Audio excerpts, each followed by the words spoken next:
Maybe మీ కొన్ని movies మధ్యలో ఆడకపోవడం ఆ టైంలో ఎవరైనా అన్న సిచ్యువేషన్ కానీ ఆర్ మీకు అనిపించిన సిచ్యువేషన్ కానీ ఉందా? ఎలాగో మనకంటే ఒకటి ఉంది కదా ఇండస్ట్రీలో, ఒక సపోర్ట్ ఉంది కదా, ఆ సపోర్ట్ దగ్గరికి వెళ్దాము అని అన్నయ్య దగ్గరికైనా అంటారు ఎప్పుడు కూడా, అన్నయ్యతో సినిమా చేయాలి బ్రదర్, నీకు పడిపోద్ది అన్నయ్యతో బ్రదర్ అంటే అవ్వదు అంటాను. ప్రాక్టికల్గా ఏంటంటే ఒకటి మన లైఫ్ కొంతవరకు సపోర్ట్ ఉంటుందండి, ఆ తర్వాత మనం ఇప్పుడు ఎంతకాలం సపోర్ట్ తీసుకుంటాం అది కరెక్ట్ కాదు. సో అన్నయ్య బేసిక్గా అన్నయ్య గురించి ఏంటంటే అందరికీ బ్రదర్స్ ఉండొచ్చు, అన్నదమ్ములు ఉంటారు, అన్నయ్యలు ఉంటారు, బట్ అన్నయ్యలు ఎంతవరకు చేస్తారు అన్న విషయం మనకి సొసైటీలో చాలామందికి నేను చూశాను. అంటే ఎంత చూశానంటే ఇప్పుడు తమ్ముడు 1,00,000 రూపాయలు కావాలంటే నోట్ రాయించుకున్నాడు అన్నయ్య 1 lakhకి, అలాంటి అన్నయ్యలు నేను చూశాను. బట్ ఈయన ఏంటంటే నా మీద 3 సినిమాలు ఇన్వెస్ట్ చేశారు, అంటే మీరు లెక్కేసుకోవచ్చు 3 సినిమాలు అంటే. సో వీడికి ఎలా అయినా సక్సెస్ ఇవ్వాలి. 143, హలో ప్రేమిస్తారా, తర్వాత బంపర్ ఆఫర్తో సక్సెస్ వచ్చింది. సో ఆ తర్వాత నుంచి నా జర్నీ నేను చేయాలి, ఇంకా మళ్ళీ డిపెండ్ అయిపోయి మళ్ళీ అన్నయ్య దగ్గరికి వెళ్ళి అది కరెక్ట్ కాదు. సో ఒక బ్రదర్గా ఆయన బ్రదర్ కన్నా తండ్రిలాగే ఆయన ఎక్కువ ఇన్వెస్ట్ చేశాడు నా మీద. ఎవరు ఇన్వెస్ట్ చేస్తారు? ఇంపాసిబుల్, జరగదు. చాలామంది ఫాదర్స్ ఇప్పుడు కొడుకుల మీద ఖర్చు పెట్టట్లే, అలాంటిది నాకు క్రోర్స్ ఆఫ్ మనీ నా మీద పెట్టాడు. సో ఒక కొన్ని ఇయర్స్ తర్వాత బంపర్ ఆఫర్ వచ్చింది. ఆ తర్వాత నేను జర్నీ చేయాలి, ఇంకా ప్రతిదానికి ఆయన దగ్గరికి వెళ్తే కరెక్ట్ కాదు, ఫస్ట్ పాయింట్. రెండో ఏమైందంటే ఫైనాన్షియల్గా అన్నయ్యకి ప్రాబ్లం వచ్చింది. సో ఆయన ఇప్పటివరకు సంపాదించిందంతా లేకుండా ప్లస్ ఇంకా కొంత అప్పు ఉండి, సో ఫైనాన్షియల్గా ఒక 6 years బ్యాక్ ప్రాబ్లం వచ్చింది. సో ఆయనే మళ్ళా ఇనీషియల్గా మళ్ళీ స్టార్ట్ చేశారు. సో ఇప్పుడు పరిస్థితులు రెండు, ఒకటి నేను నా జర్నీ చేయాలి, ఆయన ఇవ్వాల్సింది ఇచ్చేసాడు ఫస్ట్ పాయింట్. 2 ఆయన కూడా అక్కడ ఫైనాన్షియల్గా లేదు. సో అలాంటప్పుడు చాలామంది చెప్తుంటారు అన్నయ్య దగ్గరికి వెళ్ళి, అన్నయ్య దగ్గరికి వెళ్ళి. నాకు తెలుసు ఎప్పుడు వెళ్ళాలో ఏం చేయాలో, అంతే కదండి. సో ప్రాక్టికల్గా వాళ్ళకేం తెలియదు ప్రాక్టికల్గా. ఇంకోటి, ఫర్ సపోజ్ అన్నయ్యే ఓకే నీతో సినిమా చేస్తాను రా అని ఆయన అన్నప్పుడు ఆ ప్రాజెక్టు ఇప్పుడున్న పరిస్థితుల్లో లాస్ట్ ప్రాజెక్ట్ అవుతుంది, ఎందుకంటే బిజినెస్ కాదు. సో అన్నయ్య రెమ్యునరేషన్ తగ్గించుకొని చేసినా సరే తీసే ప్రొడ్యూసర్ క్లాస్ అవుతుంది, ఎందుకంటే బేసిక్గా డైరెక్టర్ ఉంటేనే బిజినెస్ అయిపోదండి, హీరో కూడా ఉండాలి, అంటే ప్యారలల్ రేంజ్ ఉంటేనే అవుతుంది ఎప్పుడు కూడా. సో దానివల్ల ఆ ప్రాజెక్ట్ లాస్ అవుతుంది, దానివల్ల కనీసం ఒక 3-4 కోట్లు పోతాయి. సో ఎందుకు? అదే డబ్బులు నా బడ్జెట్తో అయిపోద్ది,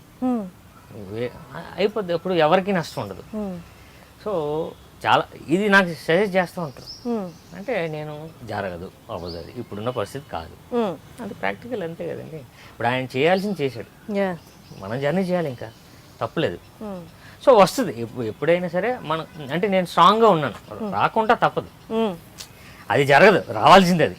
సో అప్పటి వరకు నేను చేస్తూ ఉంటాను, జర్నీ చేస్తాను. ఇంకా రాను మూవీస్లో మిమ్మల్ని మీరు చేంజ్ చేసుకొని మేబీ ఆ ఓన్లీ మాసీ లుక్కే కాకుండా ఇంకా కథకు తగ్గట్టు క్యారెక్టర్స్ డిఫరెంట్ క్యారెక్టర్స్ చేసేలా చూడొచ్చా మిమ్మల్ని? డెఫినెట్గా అండి. ఆల్రెడీ నేను ఒక సినిమా చేస్తాను, తెలుగు, తమిళ్, మలయాళం 3 లాంగ్వేజెస్ సినిమా. అది మేము 80% చేసాం. చిన్న మిస్అండర్స్టాండింగ్ ప్రాబ్లం వల్ల అలా ఆగింది సినిమా. అది బేసిక్గా ఏంటంటే ఒక మలయాళీ క్రూ అంతా, డైరెక్టర్ మలయాళీ. సో కెమెరామ్యాన్ మన ఇండియాలోనే one of the best cameramans, gangs of Wasseypur, తర్వాత దేవుడి, చాందినివర్, ఆ కెమెరామ్యాన్, ఉడతా పంజాబ్ మొన్న వచ్చింది కదా. సో ఆ కెమెరామ్యాన్ 80% చేసాం. సో అందులో నా క్యారెక్టర్ అంతా ఎలా ఉంటుందంటే చాలా రియలిస్టిక్గా ఉంటుంది. ఒక డ్రగ్ ఎడిక్ట్, ఒక లాయర్ క్యారెక్టర్, వాడు నేను కాదు సినిమా పేరు.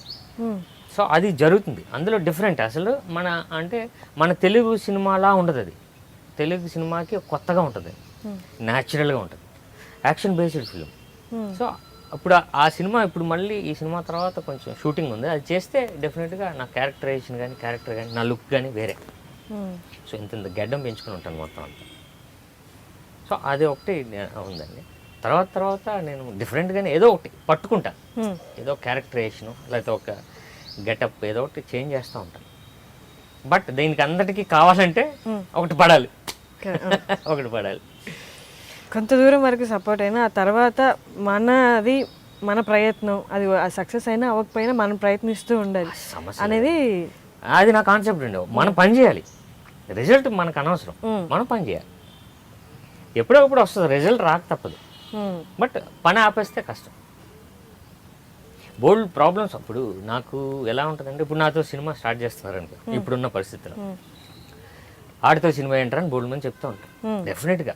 ఎందుకంటే అది ప్రాక్టికల్గా నేను ఎలా, నాకేంటంటే ప్రాక్టికల్ నాలెడ్జ్ అంటే అంతా నేను తెలుసు. నాకు హీరో అని లోపల కూర్చోకుండా బయట ప్రపంచం మీద శుభ్రంగా ఉంది మన ఇండస్ట్రీ మీద, వీడితో సినిమా చేయొద్దు అని చెప్తారు. సో నేను ముందే చెప్తాను, నాతో సినిమా చేయొద్దని మీకు చాలా మంది చెప్తారు. బట్ అది డిసైడ్ అవ్వండి. ఓకే, నాతో చేయాలా వద్దా మీరు డెసిషన్ తీసుకోండి. రేపు ఇప్పుడు నాతో నాకు కథ చెప్పారుగా, మీరు బయటకు వెళ్ళగానే మీతో నాతో వద్దని చెప్తారు. సో అది మీరు ప్రిపేర్ అయ్యి నా దగ్గర రండి, నాకు ప్రిపేర్ అయ్యి నాతో తీయండి సినిమా. హాఫ్ మైండెడ్గా వద్దు. ఇప్పుడు ఇంత పెడుతున్నారు, బిజినెస్ అవ్వదు, తర్వాత ఫ్రస్ట్రేషన్ మళ్ళీ అదంతా జరుగుద్ది. సో అదంతా ఫిక్స్ అవ్వండి అని చెప్పడం జరిగింది. అలా ఫిక్స్ అయినాడే శ్రీకాంత్. లేదు, శ్రీకాంత్ రెడ్డి ఈ సినిమాకి ప్రొడ్యూసర్ అండి. ఓకే, ఆయన యాక్చువల్గా కొరియోగ్రాఫర్, బట్ ఏ సినిమా చేయలేదు, అసిస్టెంట్గా చాలా సినిమాలు చేశాడు. సో అలా కాదు, మంచి కథ విన్నాను, మంచి కథ పట్టుకొని ప్రొడ్యూస్ చేద్దాం అని డైరెక్టర్ని సుదర్శన్, ఇద్దరు ఫ్రెండ్స్, సుదర్శన్ దగ్గర కథలు విని ఈ కథ సెలెక్ట్ చేసుకొని ప్రీ ప్రొడక్షన్ బాగా చేసి 6-7 months చేయించాడు. సో ఈ సినిమాకి ఎవరైతే బాగుంటుంది అంటే సాయి అని ఇద్దరం అనుకొని, బిజినెస్ అవ్వదు ఓకే పక్కన పెడదాం, కథకి కరెక్ట్ అని ఆ ప్రొడ్యూసర్ కూడా నన్ను అప్రూవ్ చేయి. సో నేను ఇదంతా చెప్పడం జరిగింది. సో ఇది ప్రాబ్లం ఉంటుంది. సో దానికన్నిటికీ నువ్వు ఓకే అంటే ఓకే, ఓకే నేను ఓకే అన్నాడు. అలా జర్నీయే ఈ సినిమా. నేను రకం. అండ్ మల్టీ స్టారర్ ఫ్యూచర్లో ఏమైనా ప్లాన్స్ ఉన్నాయా? ఉంటాయి డెఫినెట్గా. నేను డేంజర్ అదే చేశాను. డేంజర్లో నేను నరేష్ గారు చేశాను. లేదండి అది చాలా మంచిది. అదే ఆ క్యారెక్టర్ ఆసమ్ ఉంటుంది, రియలిస్టిక్గా ఉన్న పాజిటివ్ క్యారెక్టర్. చాలా ఆ క్యారెక్టర్ చాలా బాగుంటుంది. ఆడి మధ్యలో డబ్బులు వచ్చిన కుర్రాడు అంటే అలా ఉంటాడు. ఆయన కృష్ణవంశీ గారు నాకు ఫస్ట్ కథ చెప్పినప్పుడు, నీ క్యారెక్టర్ కార్తికేయ నాయుడు, ఈడు నాయుడు తీయుడు, కార్తికేయ నాయుడు మధ్యలో సిరి అంటే డబ్బులు వస్తుంది కదా, ఆ క్యారెక్టర్ ఇది. పాష్ ఉంటుంది, ఇల్లు పెద్దగా ఉంటుంది, కార్లు వాడుతావు, బట్ మెడలో గోల్డ్ చైన్ మాత్రం వేసుకుంటాం ఆయన చెప్పారు ఫస్ట్. సో నాకు అర్థమైపోయింది మంద ఇంక క్యారెక్టర్ నెమ్మదిగా. సో అదే డిజైన్ చేశారు. అది చాలామంది ఆ సినిమా చూసిన తర్వాత నాకు బాగా అలాంటి క్యారెక్టర్తో సినిమా చేయమనేవారు. సో మల్టీ స్టారర్ ఎలా ఉపయోగపడుతుంది అంటే అండి, మన కెరియర్కి బిజినెస్కి బాగా ఉపయోగపడుతుంది. ఇప్పుడు ఆయనకు ఒక బిజినెస్ ఉంటుంది స్టార్కి, ఇప్పుడు నాకు ఒకటి ఉంటుంది, ఇద్దరిది మిక్స్ అయితే బిజినెస్ ఎవరు రేంజ్ పెరుగుతుంది. సో జనాలకు కూడా ఏంటంటే ఇద్దరు ఉండడం వల్ల కొంచెం మంచి కథ ఒకటి ఉండొచ్చు. సో ఎంటర్టైన్మెంట్ ఎక్కువ చేయొచ్చు, ఎంటర్టైన్ చేయొచ్చు జనాల్ని.